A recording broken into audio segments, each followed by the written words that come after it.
Yo, welcome back to my channel. I'm up on a cloud. You can call me Cloud, or you can call me Tyler, doesn't matter. And before I get into this video that I wanted to talk about, just yap about, nothing like a crazy video, and I'm going to be playing Uno in the background. And I just got to get it off my chest on how utterly garbage Ubisoft is. This has nothing to do with the video. I kid you not, it has taken me quite literally 20 minutes to set up Uno, because not only did it have to download the bullcrap Ubisoft Connect freaking piece of garbage launcher just to play this one game on Steam, but then I had to log into it. I don't play Ubisoft games basically ever because Ubisoft is garbage. The last time I played Ubisoft games was on console, where you don't have to deal with this problem. And to be honest, if you ever play an Ubisoft game, you might as well just play it on console. Because for PC, it's trash. You gotta have the stupid Ubisoft app just to even do anything. It took me a minute just to be able to log in because I had to reset my password. And another thing, Ubisoft is so bad, Gmail flags it as spam. Like it gets thrown into spam. And then I finally get that done, and I load up on Uno, and my PS5 controller wouldn't work. And it's, if you look, it has Xbox buttons, but I'm using a PS5 controller. It wouldn't work, and I had to restart this game multiple times. I turned on a Steam input, it still wouldn't work. For some reason, my X button wasn't working as A. I had to click triangle. My circle button was left on the D-pad. I don't know what the heck was going on.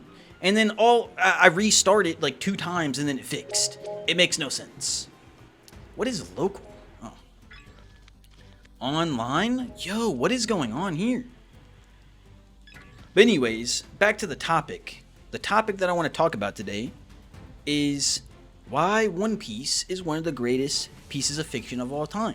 Or why I should say Luffy is one of the best main characters of all time. I don't really know what I'm going to word it as, but it encompasses both of it. So, okay, chat is disabled. That's fine. Whatever.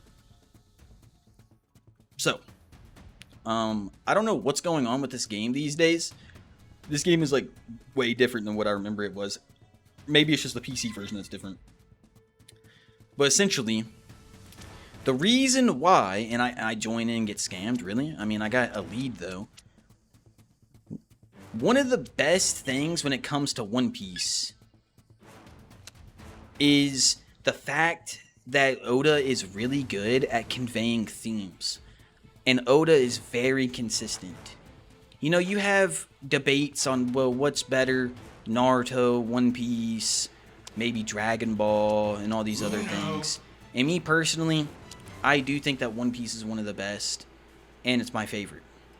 And I like Naruto, I like Bleach, I like Dragon Ball, I like some other ones.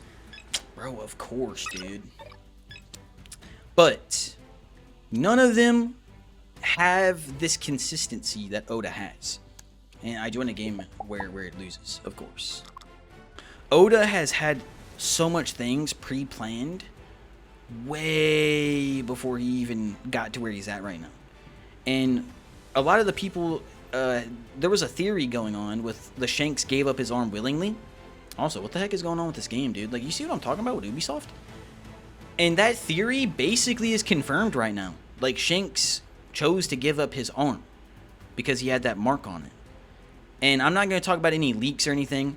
If this video goes live before the new chapter, when I make a video, I will talk about it then. But I'm not going to talk about leaks or anything because that's not what I want to do in my content.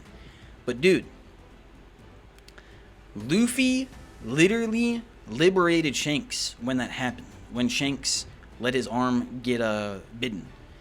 What's crazy is that every single person Luffy has ever been around, he's liberated them. And this is what I want to talk about.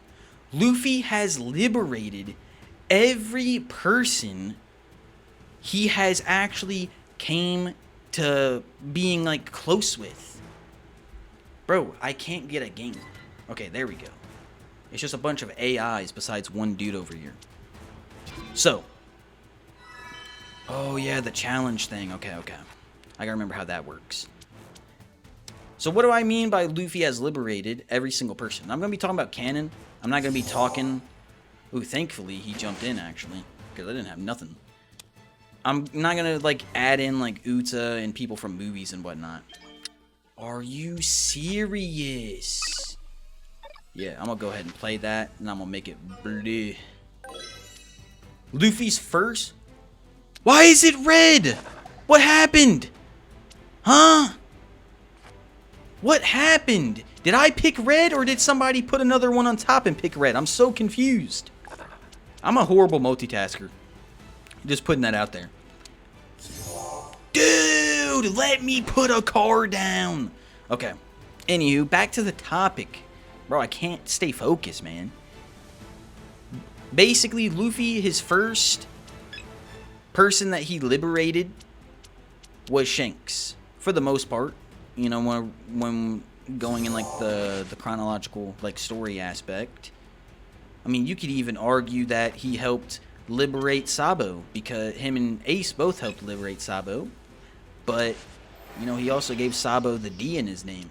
And now look at Sabo. Sabo's completely free from his family, and he's a revolutionary.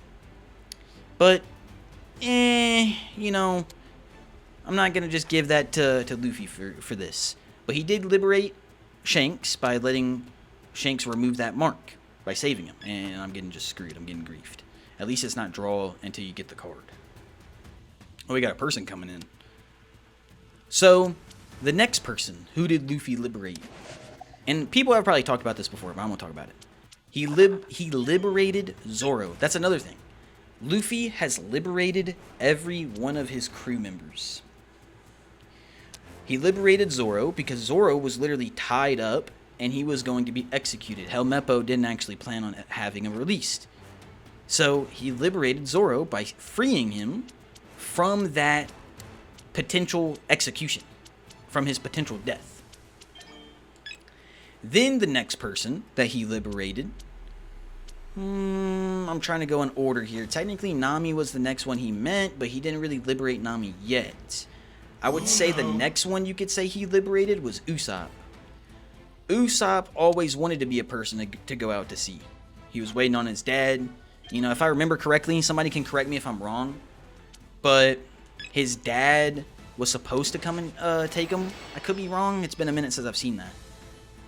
But he wanted to be a brave warrior of the sea, and Luffy is allowing him to achieve that dream. He's letting him go after that dream. This dude literally thought, you know what? I'm gonna act like I'm nonchalant or something. I'm gonna act like I'm cool, and I'm gonna hold my card for a few seconds. But he still, in a way, liberated Usopp. Somebody could probably word it better than me, because I'm not the greatest multitasker here. But he still gave Usopp that freedom to do that, and he helped Usopp save Kaya. I'm pretty sure is what her name was.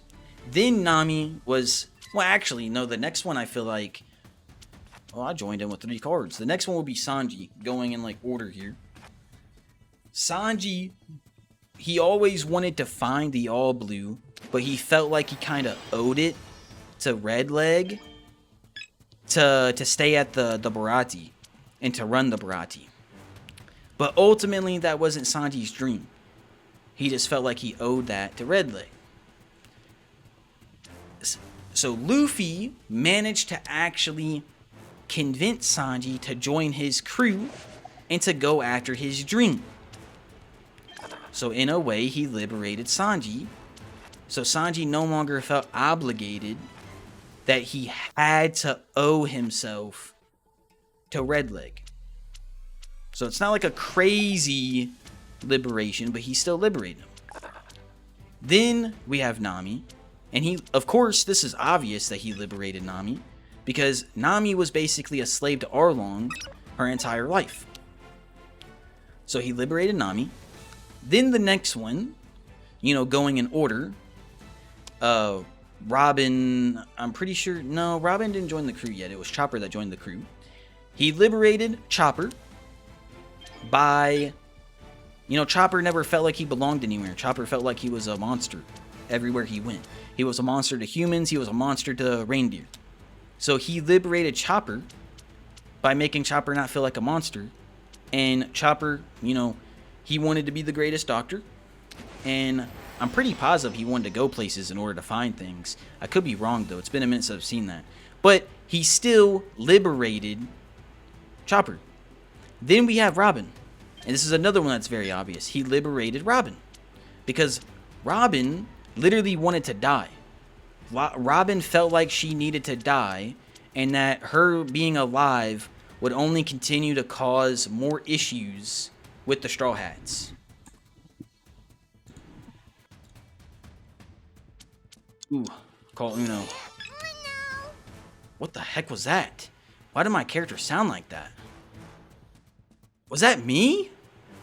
What was that? Hey, no. I'm not even gonna try to mock it, bro, because I butchered it. But what was that? Anywho, it's obvious with, you know, Nami and Robin.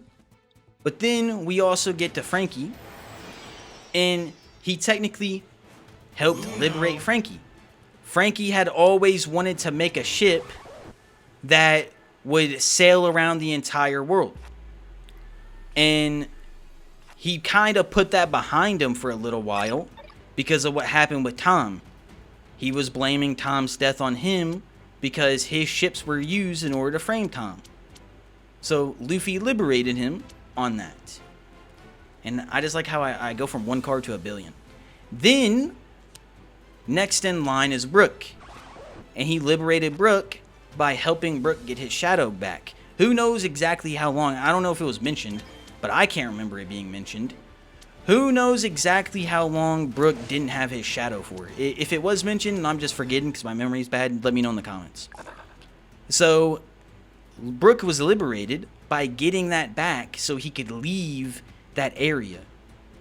So he liberated Brook. Then we also have Boa. He liberated Boa Hancock as well.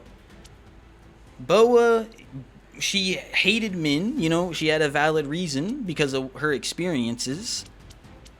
But Luffy liberated her from that by being who he is. And now she's obsessed with him. And I still look at this as like a liberation. Because... Hold on, is there like double stacking? Bro, that guy's drawing forever. I still look at that as liberation. Because that is something that Boa would have never done if it wasn't for Luffy. He liberated her from that mindset in a way. At least when it comes to him. She's allowed to feel kind of like childlike. She has like a childlike love in a way. Then another person that he liberated. Okay, bro, are you serious? Are you serious right now? Saber. Another person that he liberated was going next in line. Actually, it might have been Jinbei. It was Jinbei before Boa, so my timeline's a little messed up. Jinbei was literally in a prison when Luffy pulled up. He was in Impel Down, and Jinbei was gonna join his. Jinbei's a part of his crew now. He liberated Jinbei by helping him get out of there. Technically, he liberated everybody in that prison. Now he had help, of course. You know, Bon Clay the Goat and Ivankov was there, but ultimately, they were there helping him. They were helping Luffy. So, Luffy liberated those people. And then, Luffy has even liberated someone like, he's liberated every nation he's went to and helped them fight tyranny. Like Alabasta, Dressrosa, Wano. But even with Wano, he liberated Kaido. Kaido wanted to die. Kaido wanted to die. So he gave him death. He liberated him.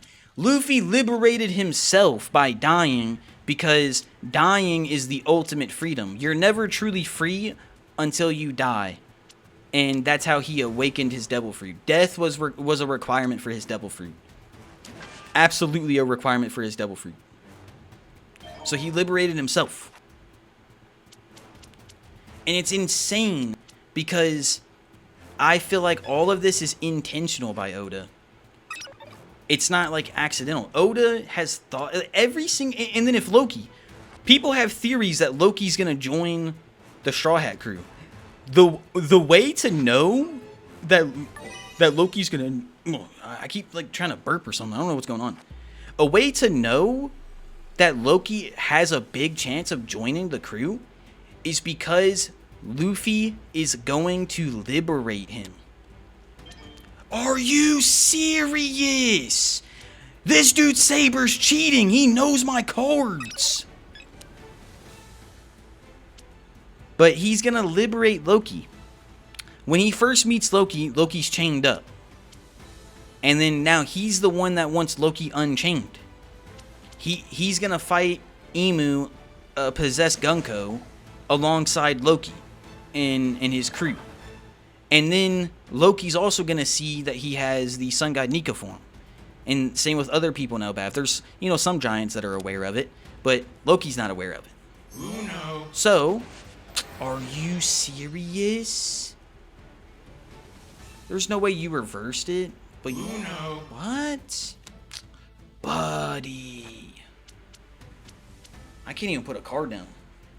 But that's pretty much the only way to know that Loki has a chance of joining the Straw Hat crew. It's because Luffy is going to liberate Loki. He kind of already has. So this guy really got a blue. And every single person Luffy has been close with, he has ultimately liberated them. From the very beginning, Luffy has been a liberator. It's absolutely insane. Like, it is so insane. And One Piece is literally the greatest, in my opinion. In terms of anime, it's the greatest. Oda is he's in the same top 10 as Shakespeare in terms of writing. When it comes to, like, sales. But, yeah, I just wanted to yap a little bit on how Luffy is literally one of the best main characters for me. And just the consistency of this theme with Oda. When you really look at it in that perspective, which I don't know if it's, an obvious thing or not. I was just thinking about it. And if you agree, you can let me know on your thoughts about it. You can let me know if I got some information wrong. There's probably other characters as well that Luffy has definitely liberated to a degree. But I'm mainly just focusing on the ones that Luffy has been close with. You could even say Rayleigh. You can say that he liberated Rayleigh because Rayleigh also wanted to die. Rayleigh he's an old man. He was ready for death. And then after Luffy and his crew set sail to Fishman Island, he said that he wants to live a little longer. So Luffy liberated him from, I guess you could say, depression. I don't know what he had for wanting to just pass away. But yeah, so I'm just gonna go ahead and end the video here, and I'll see you in the next video. Peace.